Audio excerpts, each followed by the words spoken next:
show finished, leave the scene clean, nigga, no flaws, no witness, cold ending. As I proceed to gripping wood wheel and corner bending. Now it's the last sentence, last word of your ending. No pretending, I don't fabricate or fantasize. Before I execute, I meditate and strategize. Sing your mama roses, hold the pain of passerby. I get the bread, that's the only way I'm pacified. Carolina born from a Carolina breed. Welcome to Carolina where them boys stack. Alright. What's happening with it, man? It's your boy Y'all the Dollar coming at you from the Sweet Podcast Studios, man. Columbia, South Carolina. Yes, Blythewood. We trying to put on for y'all, man. Hey, I got my boy Sock with me today. What's happening? And again, I am humbled to have my dog, Chris E. What's happening? Yeah, in the building, man. We gonna talk about everything that's Chris right now, man. Everybody hates Chris. Everybody hates No, but they really love Chris. But they really do. Word, if you ain't got no haters, you ain't doing nothing. You ain't winning. That's what Charlamagne told me. Hey. When they stop hating, then they stop. That's when the checks stop. Yeah, it is. Yep. Keep on hating. Keep on. Keep hating. So again, like I say, I'm more than proud of you, dog, for everything you done accomplished so far. But at the same time, with this podcast right here, we want to talk about where you had to come from to get to where you at. You know what I mean? So I guess let's start this whole thing off. When the first time you knew you had a different battery in your back than everybody else to go out here and get it. Like I was telling you earlier, excuse me. I was 10. It was 1990. Bing. And I wanted a pair of Jordans. And back then, it was unheard of for a pair of shoes to be $100. And I told my mom I wanted these shoes for $100.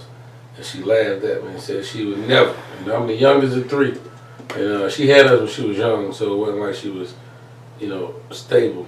Word. So I went out at 10 and, you can't, it was labor law, so you can't work at stores and stuff like that. Yeah. But we was in my stepfather was in the military, the dude she was married to, and they had this thing called a shopette. Yeah. My brother worked at the commissary bagging groceries, so I went and asked the lady at the shopette, can I bag groceries and for free? And if they tip me, I just keep the money.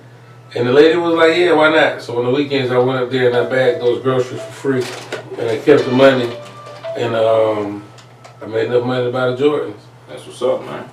Like I said, man, you wanted it, man, so you figured a way to get it, man. Yeah. I wasn't gonna let nobody get it from me. Yeah. So, I mean, we went back kind of far with that one. So tell me, when was your next, real endeavor, the way you knew? The real deal? The real deal, you know what I mean? Y'all gonna remember this. I ain't gonna mention her name. Okay. But it was 1995, I believe. 94. Damn. Okay. 94. No, we got the drill in 94. Yeah. So it was our sophomore year, it was 95. And I was going with this female, and we decided to skip school. And went back to my mom's apartment. And while I'm getting caught, and her dad was real strict, so he made us break up. And I thought I was in love with this girl. So she gave me that, I ain't gonna never date nobody but you. And we thought we loved each other. And 2 weeks later, she was going with Joey Balk Night. I went home. Man, that's the name I did. Joey Balk Night. What's happening with you, man? He's still my dog, Joey. I love you, though. But y'all made me strong, though. Literally. Yeah, word. I went home like that. I went home and I was heartbroken. And I cut the TV on, and back then, y'all remember when we get home, it was right out of football season, so we get to watch Rap City in the basement. Yeah. And they had a world premiere with Junior Mafia and Biggie Smalls, fuck bitches, get money, and I sat there and I watched that video for the first fucking time. You want to sit more on my living room floor, play Nintendo with Caesar Leo. Man. All that. And I said, yo, and I ain't calling her no bitch, respect to all women. But I sat there and I said, yo, you know what? I ain't never felt like that again. I feel you. I'm getting the bag. Word. And I turned the fuck up. Damn. I mean, turned the fuck up. Well, shit, that's what's up, man. I mean, because you know how that shit goes. Some people take hurt and, you know what I'm saying, just let it depress. I remember I used called ATM. Anger turned to money. Yes, sir. So when I'm mad, I try to find ways to see whatever situation I'm in and make $1 out of it. I ain't gonna lie, though. That's some prolific shit right there to say. A lot of cats can learn from how to channel their anger into something where you can actually gain from. Yeah. You know, if you don't make money, man, it don't make sense. Like me, I literally, I was telling you a while ago, knock on wood, God is good. I ain't never had no job.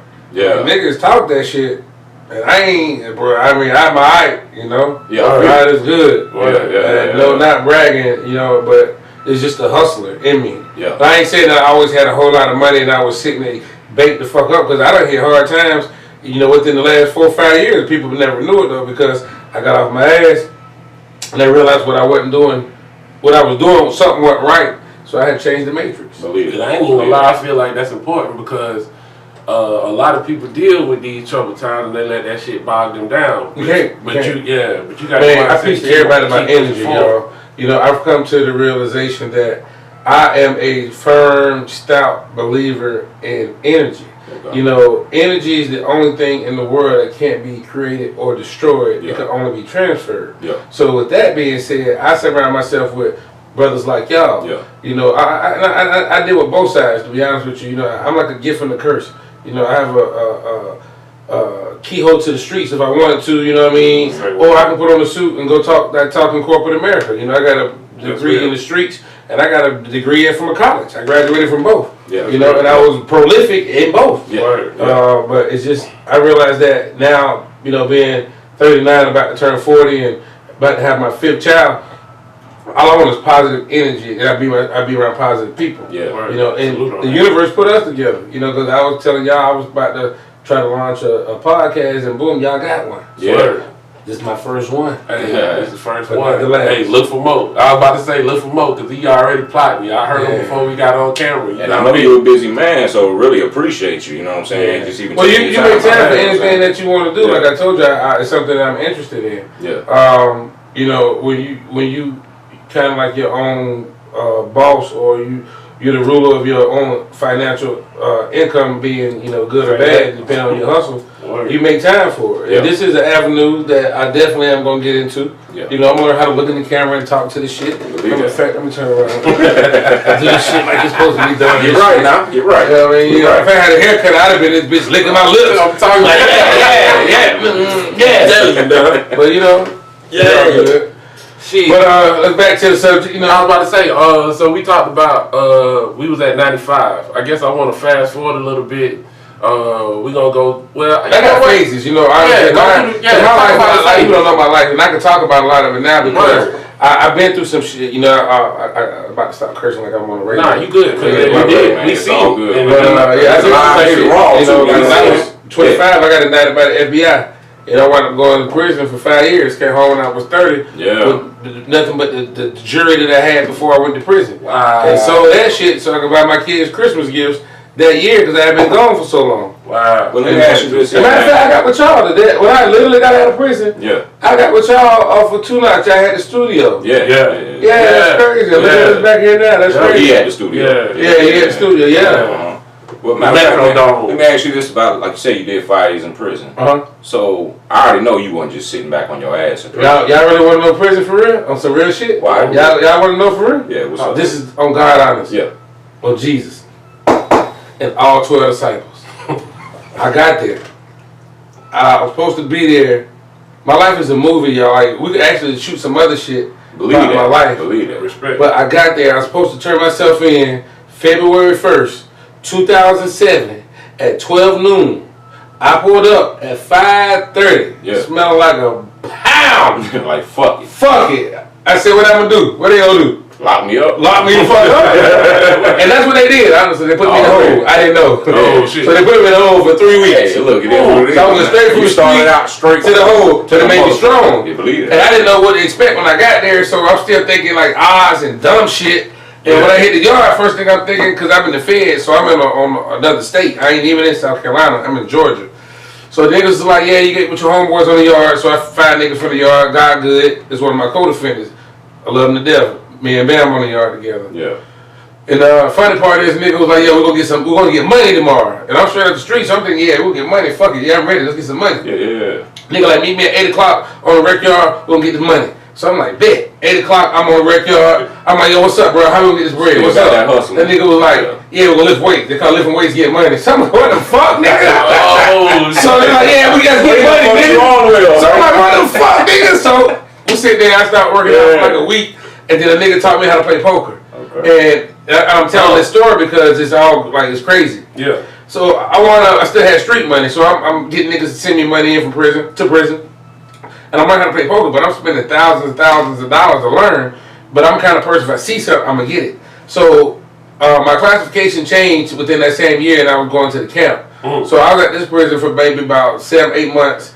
But I learned the game, but not that good. When I got to the camp, I was around a lot of white boys that were embezzlers and shit like that. And they used to go to Vegas and Atlantic City. And that's all they talked about. So I learned from them how to play. Wow. And they taught me it weren't really the cards. They said, you look smart. I'm a numbers person. You play the people. You play the person. Right. But you know the ratio of the cards in front of you, so you know how many outs you got. Believe that. So when your hand comes, I can win 6, 7, 8 ways. Yep. So I'm going to play the hand. And at that point, now I'm playing the person. Because if my hand is strong, ain't no way in the odds of it. And I started playing that shit, dog, and no lie, I went from playing poker to running the poker table to selling all the cigarettes to selling the cell phone to the DVD player to the iPod. I was making about $6,000, $7,000 a month. Sending money home to bitches I was fucking with. My car broke down. All right, hold up, chick. Hold on. Hey, go to Western Union. You go pick up $400 tomorrow. Chris got you. My ex-wife sent her bread.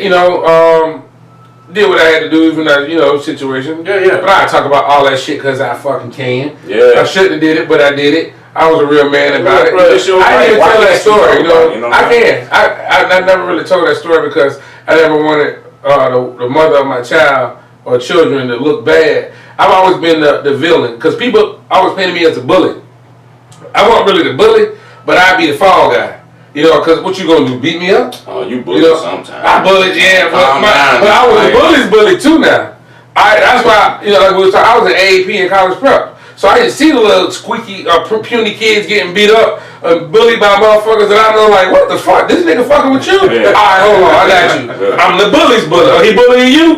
I'm gonna bully this nigga. And I ain't but 5'7", but I was always a little strong and I was about to say, one thing I was a little wild in the head. I had a pistol. I had a pistol at 15 when we was at drill. I ride around with the strap, 38, snub nose, 10th grade. What's happening?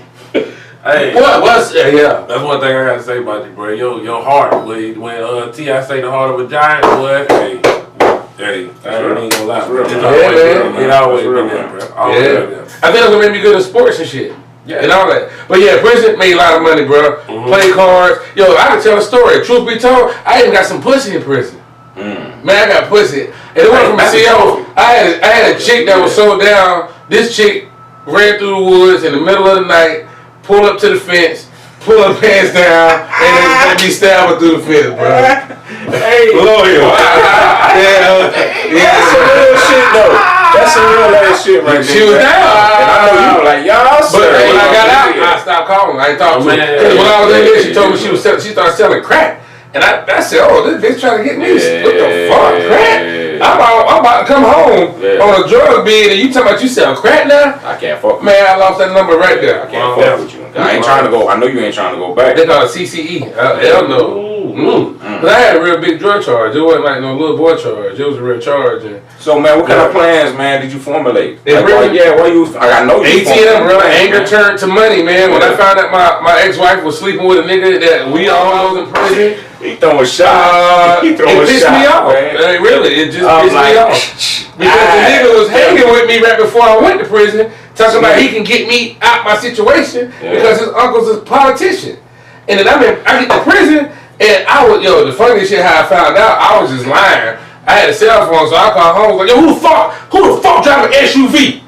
She was like, what? I said, who the fuck drive a truck? Don't make me have somebody to pull up on you. I seen the truck in the yard. And she got scared and was like, I didn't mean to hurt you. My heart went from my chest to my asshole. I started farting and, what the fuck? God, and then when I found out who it was, I was angry. I was about to break out of prison. No lie, because I have a lot of resources. I'm a real resourceful kind of person. And I was about to break out of prison for the day, go back to Columbia, do what I wasn't going to kill nobody, but I was just going to punish them. Like I was going to something like they had to get beat. You know what I mean? I didn't want to hurt disrespect. That's what I felt like. You got motherfucker had to get beat. I ain't even gonna lie. My brother talked me out of it. My brother was like, I can't do it, bro. Because I was gonna take the out-of-town charge. I don't went and looked up the law. As long as I was back before 24 hours, it's called out of bounds. And they can't give me no more time on my sentence. They just take out my good time. So I was in Edgefield, which was about an hour away. And I was planning. People are different. I'm the kind of person where I don't look at what's going on around me. I look at how the fuck it got to what's going on around me. I look at the root of this shit. And when you understand the root of a situation, it makes you a different kind of person. You can kind of control a situation. And I was going to take the out of bounds shot just to let everybody know that my name was still real and I wasn't to be disrespected. But my brother's a good man and he talked me out of that shit, right? And that right after that's when I got the pussy. My Brian. Brian. Shout out to Brian. He the professor. Ever since I known Brian, real talk, man. Man, Brian been real as fuck to me. Yeah, I love him. Shit, man. He's always been like my dad. See, that's the thing, bro. We ain't never had no daddies. None of us. Like, I'm the youngest of three. Mama had my first brother when she was 15. Had Brian when she was 17. And had me when she was 19, almost 20. My daddy died when I was 5, and Brian ain't meet his daddy till he was 25 for the first time in life. And my brother Mike, his daddy was just like down the road gigolo nigga, you know what I mean? His family looked out for him, but his daddy wasn't there. So my mama was my mama and my daddy. Shout out to my mama.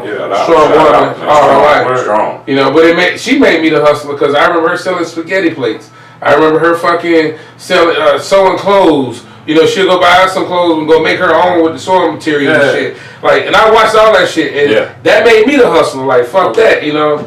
Gonna settle for not. Nah, and I didn't want her to keep living like that. And I took care of my whole family before, you know, I went to prison. And I came home, and I look out now, but it's different when you working in your entrepreneur and your business and your livelihood all coincides in one. Don't let the people fool you. You know, you can make a whole lot of money as an entrepreneur, but when you gotta support your business and you gotta support your house, you gotta make the right decisions. It's more than just the money, you know what I'm saying? Sometimes you fucking right. So I know you had the Southern Dynasty too. I wanted to speak on that. I started that. You know what's crazy? I see my life as a movie, man, because I started that in college. I was sitting around one day, swear to God, everything. Smoking the blunt at Benedict College. At Benedict College. And I was, shout out to Benedict. But the whole time I was at Benedict, I was a drug dealer, y'all. Like, I had a lot of drugs. I had like hundreds of pounds of weed and keys of cocaine. Walked around class, $30,000 in my pocket, $50,000 worth of jury on. And if you went to Benedict, BC, you know I ain't telling no lie. This shit real. Say word. They call me Stone. Say word. Word. I'm talking about, I was the first one with 22s, and I was 22 years old. On the Denali. In 2002. There was a whole lot of twos going on. Real shit. Word. Yeah, but 20. I knew I had to take this drug money and turn it legal. So I'm sitting in the truck and I'm smoking, right? Because football season was over. I was also All-American in football. Football season over, and I never did drugs and drink during season, and I was disciplined. But season over, and I'm smoking and shit, and it was raining. And I see this nigga walk by the truck, and he was from Jersey, and the nigga was like, yo, let me buy some weed from you. He wanted to buy a sack, like I was selling weight. So I tell the nigga, bro, I don't sell no drugs, bro. I don't know what you're talking about, dog, but, you know, we smoking. You can get in here and smoke with us. So the nigga got in, we got in, I knew he was a rapper because I seen him rapping in the gym. Nigga used to be rapping on the steps of the library. I'm talking about with a crowd. He was one of them. With a crowd. His name was Snook. Then I turned into the rock star and all that. But even that situation, we could talk about that, man, because all that shit is real. Like, and I ain't gonna cut no cards, you know what I mean? If I'm lying about any of this, y'all motherfuckers can come check me on it. And no gangster shit. Just tell me that ain't the real deal and we can talk about it.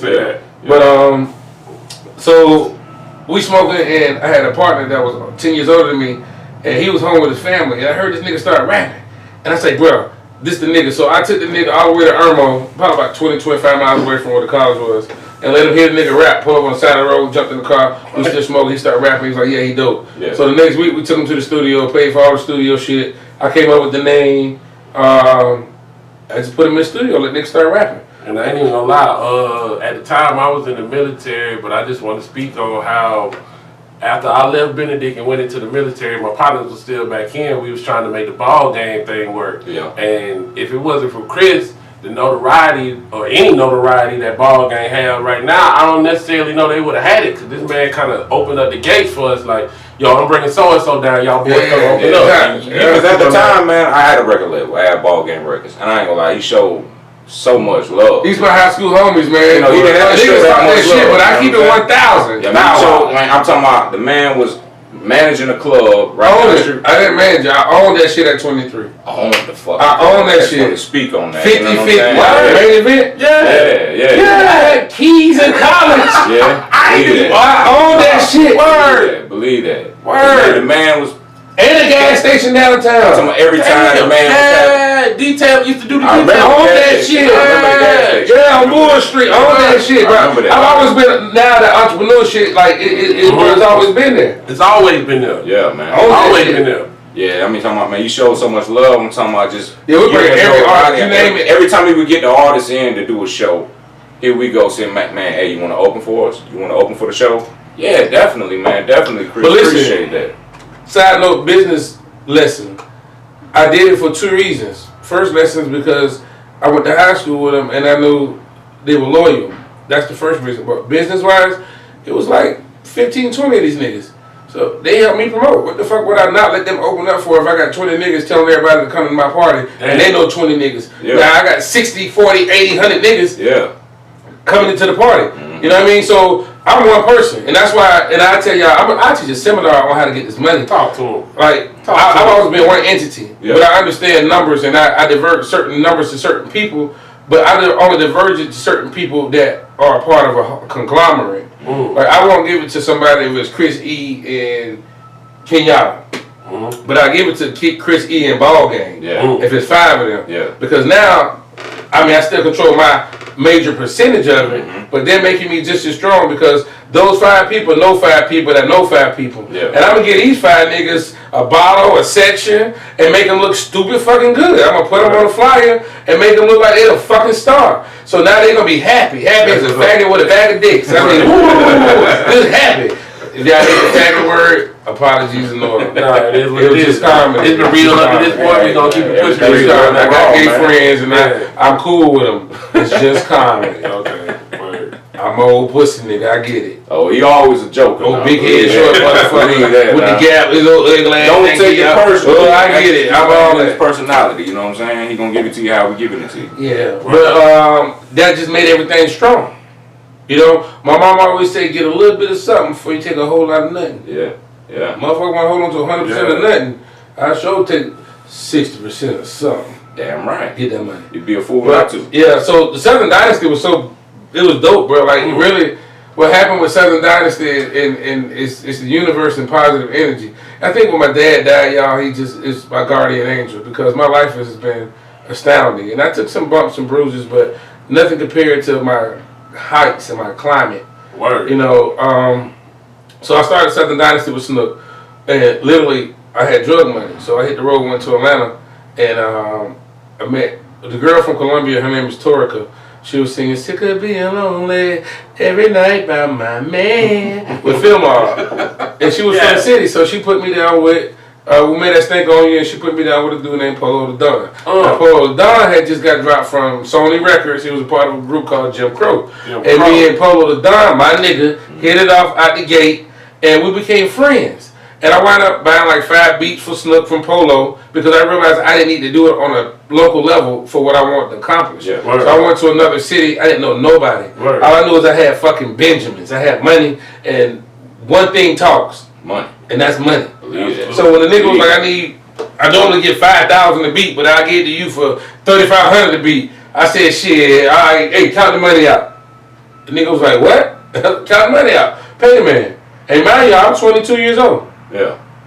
So the nigga was like, we pulling up in Denali's and Escalators, you know, ice the fuck out, big boy shit. And nigga was like, word. And he was 23, he a year older than me. And he a real nigga, y'all. So what happened was, and this is how God works. This podcast, is it a time limit on this shit or something? No, time limit. So it's crazy, man. So we in Atlanta in the studio with this dude, and he got young bloods around him and all the people in that area that was real popping because they were all friends. But we had conversations that we had become like friends, and he was telling me how they weren't really supporting him after he got dropped. And for me to be an out of town nigga from another city and fuck with him, it's like, damn, you know? And I'm hanging out with the nigga and shit in Atlanta all the time. And he was like, bro, when I make it, you know, I'm gonna look out for you. Yeah. And God put good people in your life when you do, you know, bad people always say I was a bad person, but I can't be with all the good shit that happens to me. Yeah. But God bless babies and fools, and I ain't a baby no more, so I just tell you the fool in there. But Polo called me one day, right, and was like, I had just got indicted by the feds, and I couldn't leave the state. Damn. And he said, yo, my songs got picked up by Ludacris. And I was like, which one? He was like, pimping all over the world. Shit going dumb. Damn. I'm about to drop Rich Boy, and Mary J. Blige just want me got in the studio, and we're doing Runaway Love. He was excited. Like, he called me as a friend. Yeah. And I was excited for him, even at that lowest point in my life. And he was like, come to Atlanta and be in Rich Boy video, put them D's, throw them D's on it. And I couldn't go.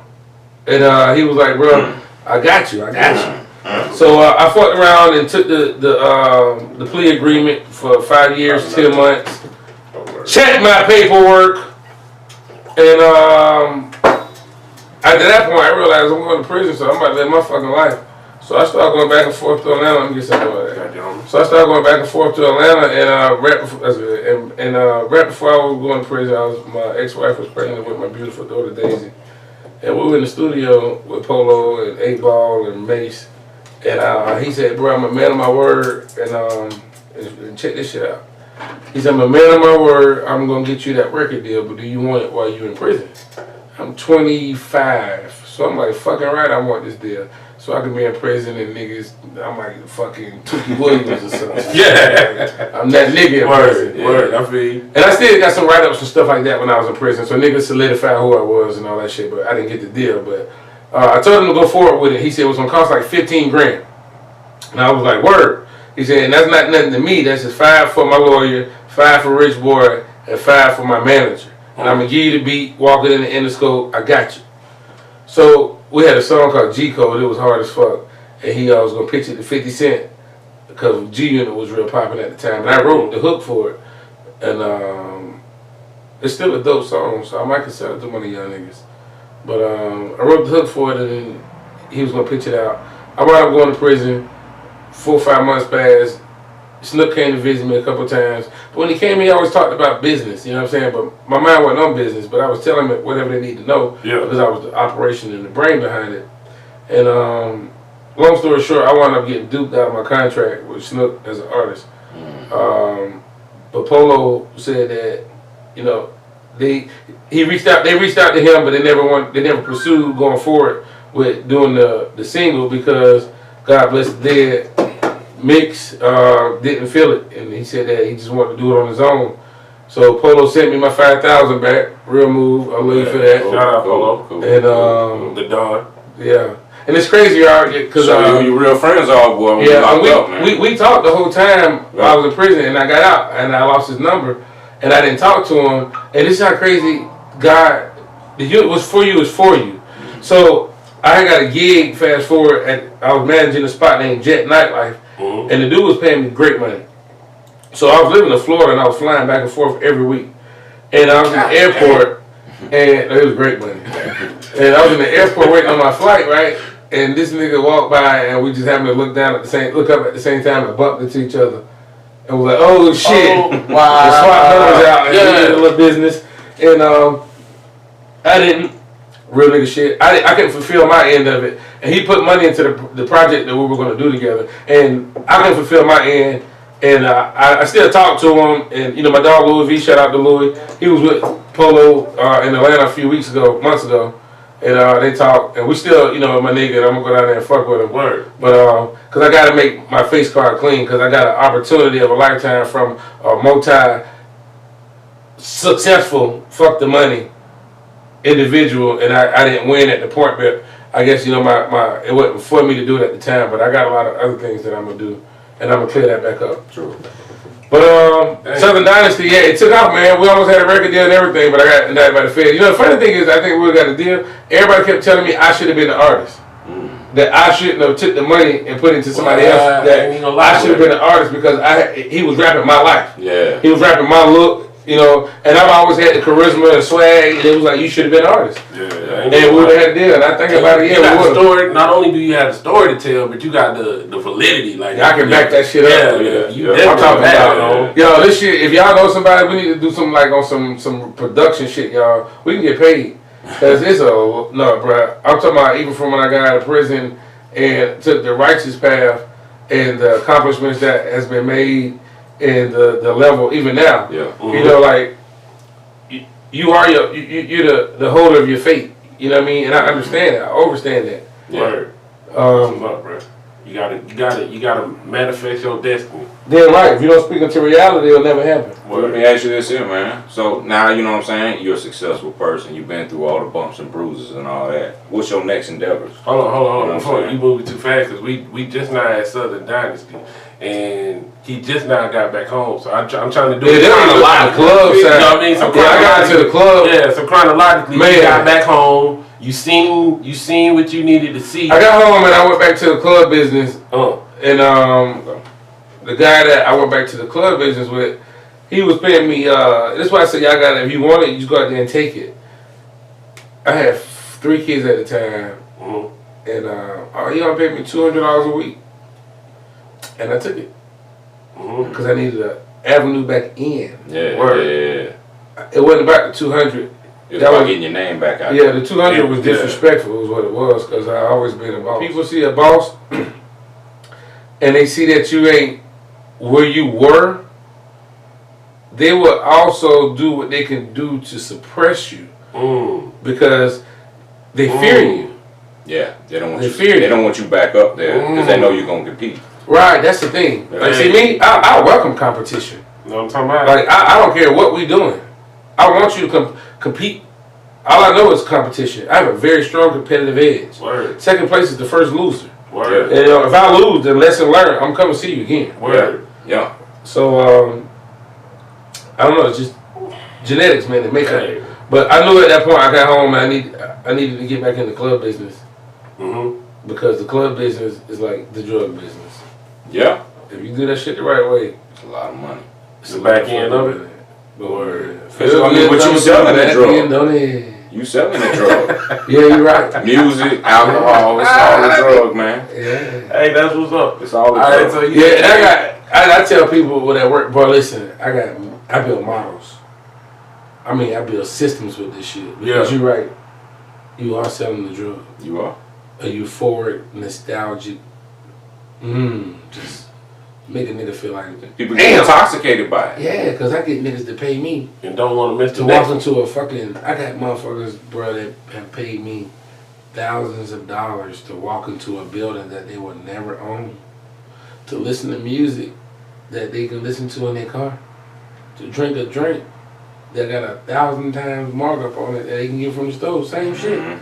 Because, you know, I provide a service. And I understand that. Word. Brand management.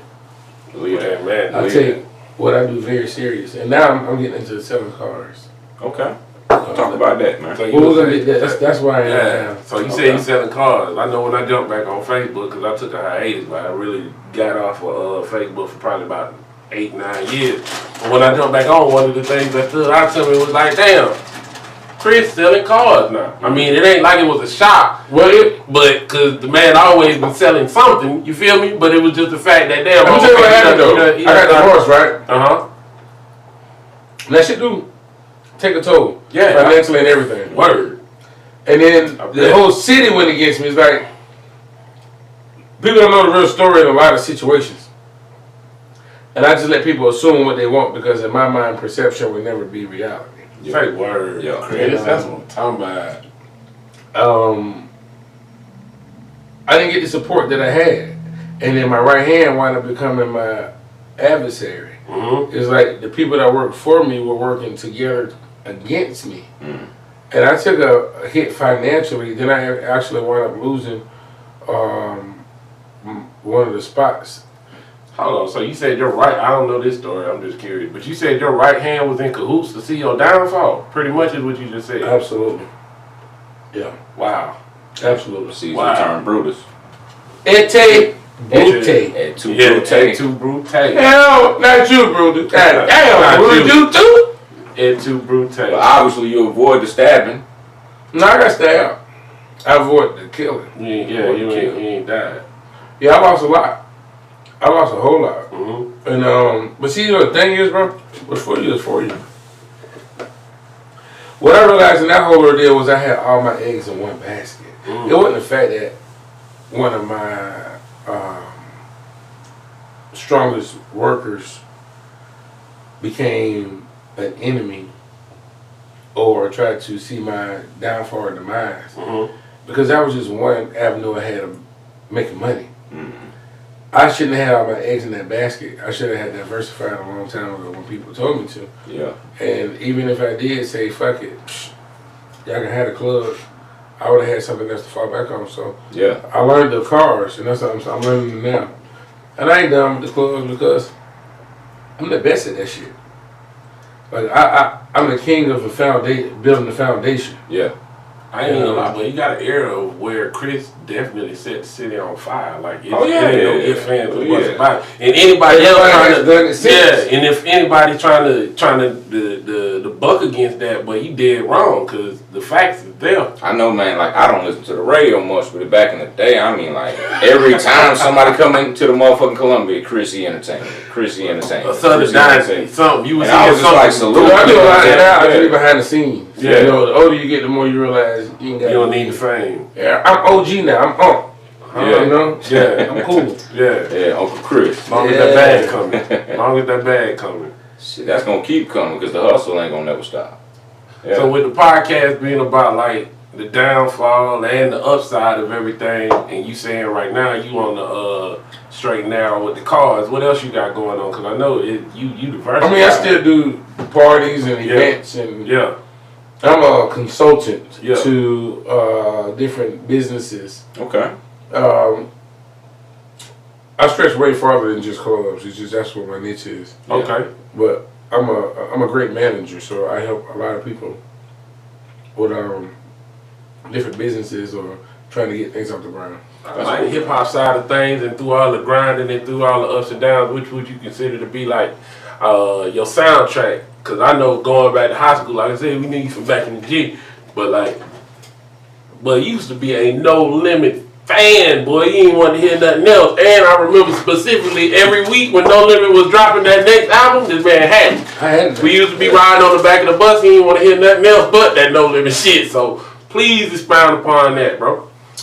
With me, it was more of what I was doing at that point in my life, like who I was at that point. Yeah. That's what music is. Music is like therapy. You know, and back then, you know, I realized I wanted to be a knucklehead. So I was with that trap, I was with that hood shit, I was with that swamp nigga shit, I was with that, we're gonna rob this nigga if we got to. Yeah. I want some dope.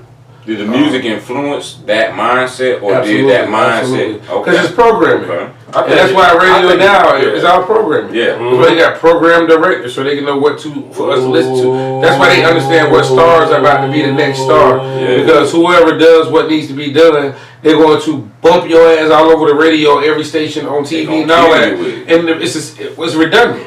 Once you if they become redundant to you, right? It's in your conscience now, and you think about, oh, that's the shit now. I like it.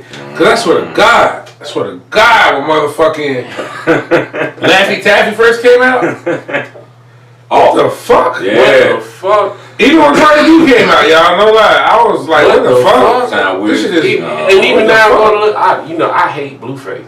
I can't listen to that shit. I can't listen to that shit, and I don't understand. I mean, maybe it's the young shit, but just keep going on what you want to talk about with like the soundtrack to your life from like, I guess when you felt like you started getting that bread, getting that bag. This phases, man, because with the bag, like I'm a different person, man. Mhm. Like, I understand, like it's just who I am at the time. You know, I went through the little lover stage when I was in college. Oh, This is R&B all the time and shit, Silk and yeah, Usher, and you couldn't tell me shit. yeah. And then when the big bags started coming out on that Jeezy, trap shit, like, you know, it's just Ball what I was shit. at the time. Yeah, and that shit was real to you because you was doing it. Yeah. And I ain't even gonna lie, you was one of the only cats. Well, I ain't gonna say one of the only cats, but you was one of the only cats I knew that was out here could listen to that music and be like, "Boy, I'm really In that life. in that life." Yeah, Got that. word. That's what I got a lot of haters now. So you I did love them. Jeezy, Gucci, that type mix, Did all concerts with all them niggas, everything. Hanging with them, everything. Yeah. everything. Yeah. Living that life. Word. And that's been like, right now, the soundtrack of my life. I'm on some What's on your playlist? throwback right shit. now? Word. Playlist right now. Throwback shit. Yeah. Okay. Okay. I listen to I like Jacquees' new album. Mm. This rap shit, I don't listen to none of that shit. I might listen to some of that mainstream shit. Like, Oh, okay. Yeah. Nothing- Can't get nothing into really. it I myself can't, too bro. I much, can't. man. I don't do all them drugs. That shit ain't about me. I don't like it. No. I don't like it. None of that. Yeah, my mind said I gotta do something more positive. I respect Okay. that. And they don't preach that, you know. I mean, they didn't preach positive messages when we listened to it. So I understand I can't be hypocritical and said I want to hear a positive note, but Yeah. I used to listen to No Limit and Want That Rob and all that shit. But it's more of I got kids now. You in a different state of, you know what I'm saying? You a different place in your life. I don't want my kids to be who I was. Yeah, and so, you want more for you. Yeah. You right, want so more for you. I have to change, and it's programming. Like if you turn to the white stations, you don't hear no Boosie. No. You don't hear Lil Wayne saying, "Put that pussy in my face, I ain't got no worries." Yeah. You got Bruno Mars saying the exact same thing, but he said it's called He Locked Out of Heaven. He talking about the pussy the same way Lil Wayne is, Yeah. but it's the way that he's relaying the message. Yeah. So, yeah, that's word. Right, and I understand it now, so now I'm on more of a, you know, it's hard for me to do the right thing, but I do. Like I say, you older and wiser now. Yeah. You know what I'm Wisdom saying? So definitely you look at things in a different mind frame. Your eyes is different now. Absolutely. Exactly. That wisdom definitely play a role in that. I bet you a lot of times you even think back, boy, if I had this mind frame back 10 years ago, 15 years ago, man, you know what I'm saying, what place would you be at? You know what I'm saying? I feel. Shit. Let me see what else we can talk about real fast when it comes to the rap or the music type thing. So I know you said, so right now the R&B, you said Jacquees is something you listening to that still kind of fuel your fire when you in the car type mix. Yeah, then it's about a lot of old shit. Like Mm-hmm. I'm the kind of person, if I was listening to some dope shit and some dope shit happened to me in life, then that's like always gonna be a song on my playlist. Like I listen to Drake 0 to 100 and Lil Wayne Believe Me. Mm. Like I love those two songs. Like that's when I first started going to Houston, and I just had such a good ass time. And those shit was just bumping all over the radio. So Yeah. it's that sense of nostalgia. You was doing parties in Houston too, ain't it? Yeah. Because I remember, I can't remember who I was chopping it up with, man, but I had a partner that was that it done caught a flight from Houston or something like that. It was like, boy, Chris out here throwing parties and shit. I was like, damn, in Houston, bro, that's what's up. But see, that's what I'm saying, like the entrepreneurial mindset, even for him to be from South Carolina and take his craft. New York, Houston, Word. Atlanta. Yeah. Talk big now. Talk about yeah, it. let me I'm know what sure you're sure get on the podcast And and let people know. And then let me tell you something right here, bro. This is something I want, when you speaking, I want you to realize it's digital, it's going to be online. Your great-grandkids might can go back and see what type of person they was, what type of person they came from. The great ass smoker, the black and mild. You know what I'm talking about? So, yeah. They gonna be like, why it ain't weed, granddad? Shit, that's what I'm smoking. Yeah. So you already know, man. We try to, I just want to put that in your head too, man. Just keep speaking that shit, bro. This is the time where, as your partner, as somebody who's seen you grow, I want to say, man, we here to give you your roses. You know what I mean? Like, everything you done did, bro, that shit need to be highlighted because you done accomplished some shit a lot of cats still trying to do. Like you said, when you had this other Dynasty thing, you was out here with the music, doing the parties, like crucially. Ain't nobody really attained that level in the Met yet. Still. That's right! But look, I'm teaching shit. I'm putting a seminar on. Y'all want to learn? Fuck with me. So what's going on I am with Chris Chrissy _ E. What's going on with Chrissy Entertainment? Honestly, Chris E about to be like, like really on some real shit. I don't even want the fame. I want to show niggas out here how to do it. If I can find out a few more me's and let's go. I don't want niggas out here hustling and shit. Word. Yeah. Word. You don't have to do it. You know what I mean? Like I did it, but I stopped. And yeah, I can stop. And I can show you how to stop if you serious. If you serious, fuck with me. I fuck with you. If you ain't serious, I mean, it is what it is. And this whole podcast is about upliftment, man. So I really want y'all to take this man's words into consideration. If you out here feeling like you need to pivot up out of that thing and you got some bread to work with, this is somebody who you can get at that can possibly like turn that into a profit the way now you got a whole nother business side of things going on, man. So no, that's called money laundering, and I ain't doing that part. You got to make sure shit. Okay. Make sure that you done with that shit. If you got some bread that's legal and you trying to fuck with that, word, you know what I mean? Well, what I said I was done. What I feel like is being honest Let with me you, man. that shit out. This should be inspiring to everybody. Absolutely. Being honest with you, Yeah, man. I did it. The way you changed, you know what I'm saying? You changed your lanes, you know what I'm saying? You realize, like, hold up, man. Like, I did get a lot of money from the dope game, but that shit got me in prison. So I ain't want to go back. I ain't want to go back. So let me. If I go back, this was killing somebody. Why not utilize my talents other ways? You know what I'm saying? Oh, for real. What was I big doing while I was dealing in drugs and shit, man? I was big in these clubs, managing these clubs and shit. You know what I'm saying? That's what I did when I was in prison. Yeah. That's what I was wondering. You know I what I'm saying? I knew all you I thinking, man. man. Yo, I read like 300 books in prison. Read like 300 That's books? respect, man. That's respect. Funny thing is, I got home, I've been grinding, I ain't read one since. I read like through 2 of them, but I didn't sit down and really read the whole book. Yeah. Because I've been grinding, but you know, now, readers are leaders and leaders are readers. Yeah. Read the fucking book, man. Read the book, man. That's some real shit in the book. You're gonna learn a lot more shit. That's something right there y'all need to definitely touch on, man. What books stand out to you out of them books you said you read? Like call out 3 of them that you would say change your life. Well, shout out to my dog Charlamagne. You gotta go read this book. Both of them actually. My dog's a New York Times bestseller. You gotta go read it. You know, he put a lot into him, and he touches on mental illness. And I know I got that problem. Hey, you know, we gotta be able to accept that shit. You gotta be able to accept that shit. And but in prison, see, I'm kind of more like a militant mindset kind of person. So of course, and everybody always say 48 laws of power, but absolutely 48 laws of power, because I didn't read it. Robert Greene. I wanted to feel what Robert Greene was feeling. Mm-hmm. So I read it about 5 times.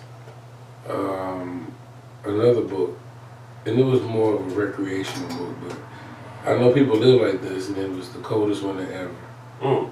The coldest winter ever? Yeah. Word. Sister Soldier, that was a dumb. Dang, word. Sister Soldier, shout out. And then last book, this book actually made me cry, man. I shed a tear, right? Because the message in the book was so fucking strong. It was called A Lesson Before Dying. It was so strong, man. A Lesson Before Dying. Yeah, man. It was. I never. You remember the author? No, but Google it. A Lesson Before Dying. A Lesson Before Dying. Yeah, That's what's up. It's a good book. Yeah, he pull it and tell you that. It had to be good, man. Make you cry. Yeah, it did, because A Lesson Before Dying is dude was from in the rural South in the 30s. Curtis J. Gaines wrote A Lesson Before Dying. J. Gaines. Curtis J. Gaines. Yep, there it is. Ernest J. Gaines. Ernest J. Gaines. Ernest J. Gaines. Yeah, about this dude, he was slow. He was in the rural South in the 30s, I think. And some white dudes pulled up to a little convenience store and killed the owner, robbed him. And when he walked in, they ran out. And then people walked in and they saw him trying to help the man because he was slow. And they thought he killed him. So they had him on trial before he died.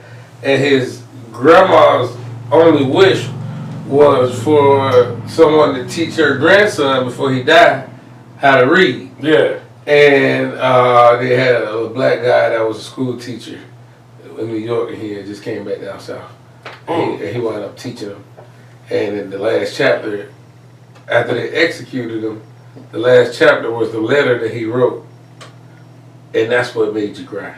Damn. To actually see that and it wasn't him, but you know, it's like, oh shit, that was a spin on it. It was just dope as fuck. Damn, that's just. I love creativity, you know, because it was a page turner. Yeah. I read a lot of great books though. Yeah. I never read them self-help book shits, man, to be honest. Yeah. I mean. Well, obviously you read one. 40 Laws? To see that you ass down and didn't want to read no more. What, 40 Laws? No, No, that's not really self-help. It's more of a power. Okay. it's more of a disbursement of it and how to use it. Yeah. I guess you could say self-help, but I don't know, it's a little different. Yeah. Playing chess is more like, life is chess, bro. Like, Yeah, all right. shit Life is is different. damn right If you it can is. think, you can win. You damn right it is. But, I gotta get a rap this Yeah, we thing gonna up. close All the right, thing we about to out, man. close it out, baby. I ate all the snacks too. I got another thing.